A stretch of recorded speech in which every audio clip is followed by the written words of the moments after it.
அனைவருக்கும் வணக்கம். இந்த பதிவில் மறந்து போன நினைவுகளை மீண்டும் நினைவுக்கு கொண்டு வரும் மூலிகையை பற்றி பார்க்க போகிறோம். மறந்து போன நினைவுகளை மீண்டும் நினைவுக்கு கொண்டு வரும் சக்தி விஷ்ணுக்கிரந்தை மூலிகைக்கு உண்டு. இந்த விஷ்ணுக்கிரந்தி ஆற்றோரங்களிலும் மலைப்பகுதிகளிலும் சமமான வெறுந்தரைகளிலும் காணப்படும்.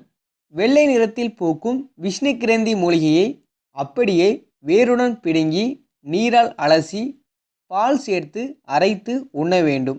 இந்த விஷ்ணுக்கிரந்தி ஒரு காயகல்ப மூலிகையாகும். காயகல்ப முறைப்படிதான் உண்ண வேண்டும். இந்த விஷ்ணுக்கிரந்தி மூலிகையை பிடுங்கும் பொழுது பூக்காத செடியினை பிடுங்க வேண்டும். அதாவது அந்த செடி பூ பூப்பதற்கு முன்பாக பிடுங்கி பாலில் அரைத்து உண்ண வேண்டும். தொடர்ந்து பாலில் அரைத்து 48 நாட்கள் உண்டு வந்தால் மறந்து போன ஞாபகங்கள் எல்லாம் நினைவுக்கு வரும். கண் சம்பந்தமான பிரச்சனைகள் நீங்கும். கண் பார்வை திறன் அதிகரிக்கும். சுவாச பிரச்சனைகள் நீங்கும். எலும்பு காய்ச்சல் குணமாகும்.